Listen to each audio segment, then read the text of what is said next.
Hello दोस्तों, आज हम पढ़ेंगे कक्षा 9 पाठ 1 हमारे आसपास के पदार्थ का भाग 1। तो चलिए शुरू करते हैं।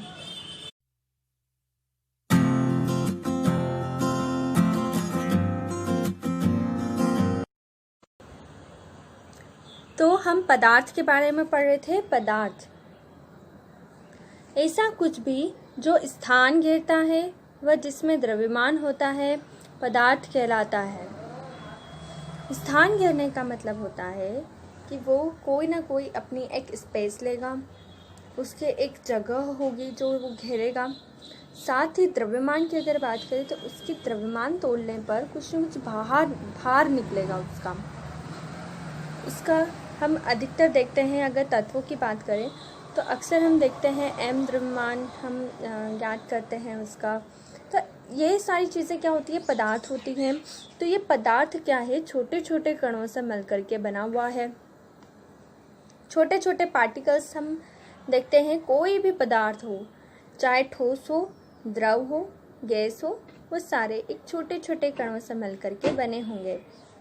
हम ये अधिकतर सारी चीज़ों में देखेंगे, ठीक है। हम अगर अणु की बात करते हैं तो वो 2 परमाणुओं से मिलकर के बना होता है ना। तो ये छोटे कण हो गए। छोटे कण जो है उनके कुछ गुणधर्म भी हम देखते हैं। जैसे हो गया, पदार्थ के कण निरंतर गतिशील हैं, कुछ एक दूसरे को आकर्षित करते हैं। पदार्थ के कणों के बीच रिक्त स्थान होता है। इनका डिटेल हम आज आगे पढ़ेंगे। हम पदार्थ के कुछ उदाहरण देख लेते हैं, जैसे किताब, हवा, पानी, पेन आदि। हमारे आसपास जितनी भी वस्तुएं पाई जा रही हैं या फिर हवा पाई जा रही है या फिर कोई भी द्रव पदार्थ पाया जा रहा है तो वो सारे पदार्थ के अंतर्गत आते हैं। इसके आगे हम पढ़ेंगे कणों के गुणधर्म के बारे में। सबसे पहला आएगा, कणों के बीच निरंतर गतिशील होते हैं ये भी, और आकर्षित करते हैं ये भी आएंगे। साथ ही उनके बीच एक रिक्त स्थान होता है ये भी आएगा। पदार्थ सूक्ष्म कणों से बने होते हैं तथा उन कणों के बीच रिक्त स्थान होता है। सबसे कम ठोस में होता है, अधिक द्रव में होता है, से अधिक गैस में होता है।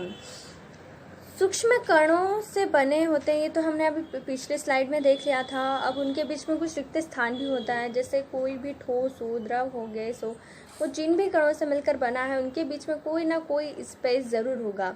यानी कि 2 कण हैं, उनके बीच एक स्पेस ज़रूर होगा। और ये जो स्पेस है वो ठोस में सबसे कम होगा, वहीं द्रव में अगर देखें तो उससे थोड़ा अधिक होगा, और गैस में देखें तो बहुत ही कम होगा।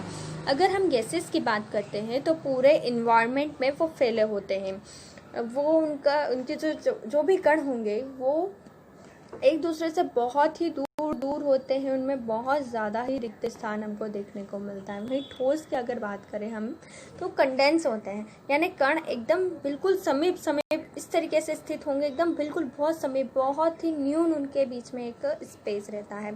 द्रव में थोड़ा ज़्यादा होता है, गैस की तुलना में कम होता है, और ठोस की तुलना में थोड़ा ज़्यादा होता है द्रव में, तो वो बीच का स्थान घेरेगा, ठीक है। इसके बाद आती है बात निरंतर गतिशीलता की। तो हम कणों की बात करें तो निरंतर गतिशील होते हैं। पदार्थ के कण निरंतर गतिशील होते हैं, अर्थात उनमें क्या है, गतिज ऊर्जा है। गतिशीलता कब आएगी किसी भी चीज़ में, जब उनमें कोई ऊर्जा होगी। कोई भी गतिज ऊर्जा हो गई, स्थितिज ऊर्जा हो गई, जैसे ऊर्जाएं होती है। तापमान बढ़ने से पदार्थ के कणों की गतिज ऊर्जा बढ़ जाती है तथा कणों की गति तेज हो जाती है। तापमान बढ़ने पर क्या हो रहा है, पदार्थ के कणों की गतिज ऊर्जा बढ़ रही है। जैसे जैसे हम हीट करते जाएंगे किसी भी पदार्थ को तो उसकी गतिज ऊर्जा में उतनी ही ज़्यादा वृद्धि होती जाएगी। वृद्धि होने से क्या होगा, जो कण हैं जो निरंतर गतिशील हैं, मैंने बताया जैसे वो एक स्थान से दूसरे स्थान तक भटकते रहेंगे, ये कण जो है इधर से इधर चल जाएगा, कभी तो कभी इधर उधर। तो इनकी जो गति की जो तीव्रता है वो किस पर डिपेंड कर रही है? तापमान पर। और तापमान बढ़ने से क्या होगा? गतिज ऊर्जा बढ़ रही है। गतिज ऊर्जा बढ़ने से क्या हो रहा है? उनकी गति और तेज होती जा रही है। अर्थात पदार्थ के कणों की गतिज ऊर्जा तापमान के बढ़ने के साथ बढ़ती है तथा तापमान के घटने के साथ घटती भी है। हमने ये भी देखा, तापमान के बढ़ने के साथ बढ़ती है और घटने के साथ घटती भी है। हम एक उदाहरण के द्वारा इसे समझ लेते हैं। जैसे कोई वाटर हम ले लेते हैं, वाटर को हम बॉईल कर रहे हैं, है ना, बर्नर पर। कोई भी वाटर को हम अगर गर्म कर रहे हैं तो ये द्रव रूप में होता है। द्रवों की जो गतिशीलता है वो कम होती है गैस की तुलना में, कणों की गतिशीलता। और जैसे इसे हीट करेंगे तो द्रव के कण जो हैं वो वाष्प बन करके उड़ने लगेंगे। ठीक है, तो ये क्या हो रहा है? इनकी गति ऊर्जा में वृद्धि हो रही है, जिससे इनके कणों की गति जो है वो तेज हो रही है। ठीक है, तो ये कैसे हो रहा है? तापमान बढ़ने पर, टी का बढ़ने पर एनर्जी भी बढ़ रही है। कौन सी एनर्जी? काइनेटिक एनर्जी इनकी बढ़ रही है। काइनेटिक एनर्जी भी बढ़ रही है। अब इसमें दो चीज़ें हमें और देखने को मिलती है कि जो ठोस के कण हैं उनमें गतिज ऊर्जा सबसे कम होगी। वहीं अगर द्रव की बात करें तो उससे थोड़ी अधिक होगी। और अगर गैस की बातें करते हैं हम तो उसकी गतिज ऊर्जा बहुत ही ज़्यादा होगी, क्योंकि उनके कण निरंतर गतिशील इधर उधर भटकते रहते हैं, फैलते रहते हैं पूरे एनवायरनमेंट में। वह ठोस जो है एक निश्चित आकार का है, तो उसके निरंतर कण जो है निरंतर गतिशील नहीं कर रहे हैं। उनमें द्रव की अगर बात करें तो वो धीरे धीरे बहता रहता है, तो उनमें भी कणों की गतिशीलता इतनी ज़्यादा नहीं होती है जितनी ज़्यादा गैस में होती है। अब आगे आते हैं हम, पदार्थ कण एक दूसरे को आकर्षित भी करते हैं। पदार्थ के कणों के बीच एक बल कार्य करता है। ठीक है, ये बात आपको ध्यान रखनी होगी कि पदार्थ के कणों के बीच क्या हो रहा है? एक बल कार्य कर रहा है। बल कार्य करने से क्या होता है? पदार्थ के कणों को एक साथ जोड़े रखता है ये। और पदार्थ के कणों के बीच यह आकर्षण बल का सामर्थ्य अलग अलग पदार्थों में अलग अलग होता है। सबसे अधिक ठोस में, इससे कम द्रव में, फिर गैस में आएगा। पदार्थ के कणों के बीच एक बल कार्य कर रहा है का मतलब क्या है? कण है, पदार्थ है एक, हमने ले लिया एक पदार्थ, उसके बीच उसमें कुछ कण दे दिए हैं, उनके बीच एक बल है। इन दोनों के बीच या तो आकर्षण बल हो सकता है या प्रतिकर्षण बल हो सकता है। आकर्षण बल से क्या होगा? कण जो है आपस में एक दूसरे से चिपकेंगे। प्रतिकर्षण से क्या होगा? एक दूसरे से दूर जाएंगे।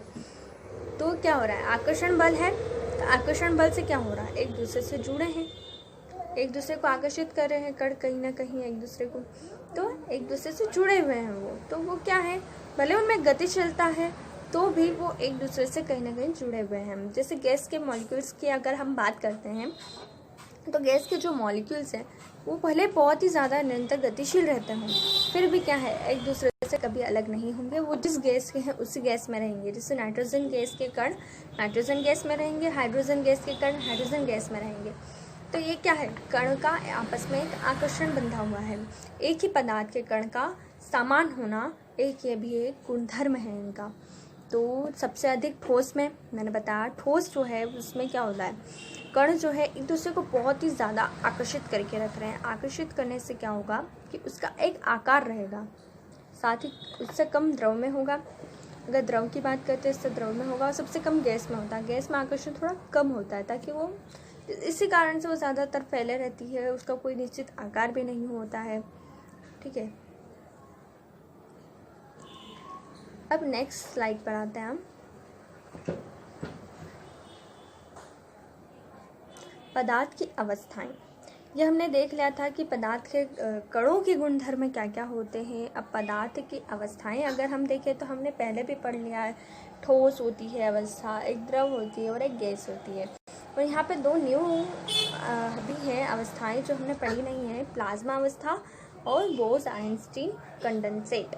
तो प्लाज्मा अवस्था कुछ इस तरीके से होगी। ये अगर सॉलिड है, लिक्विड है और गैस है, ये स्टेट्स ऑफ मैटर है, यानी पदार्थ की अवस्थाएं हैं। सॉलिड है, इसका कोई ना कोई एक निश्चित आकार आपको दिख रहा होगा और साथ ही साथ जो मॉलिक्यूल्स बने हुए हैं इसमें उनके बीच में कुछ रिक्त स्थान भी दिख रहा होगा जो कि बहुत कम होगा।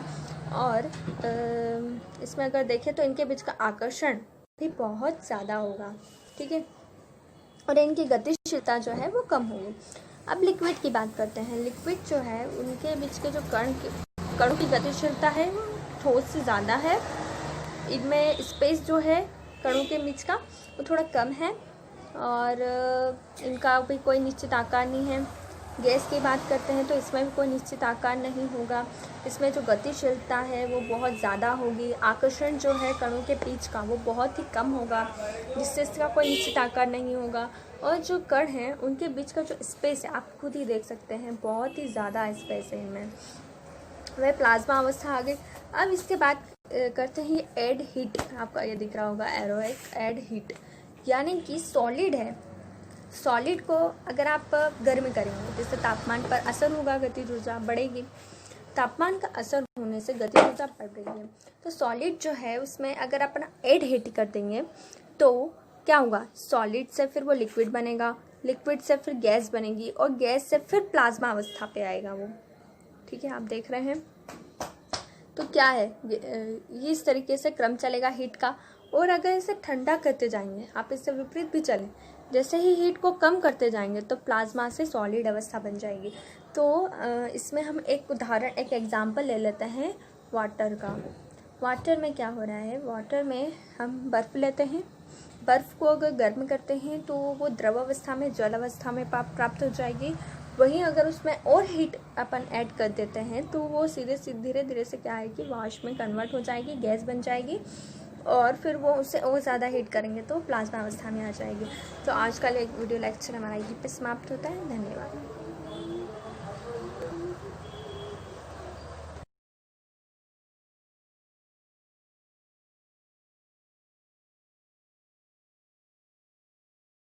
अगर आपको हमारी वीडियोस पसंद आई है तो हमारे चैनल को सब्सक्राइब करें और ऐसी ही और वीडियोस प्राप्त करने के लिए आप बेल आइकन को प्रेस करें, इसे लाइक और ज़्यादा से ज़्यादा शेयर करें। धन्यवाद।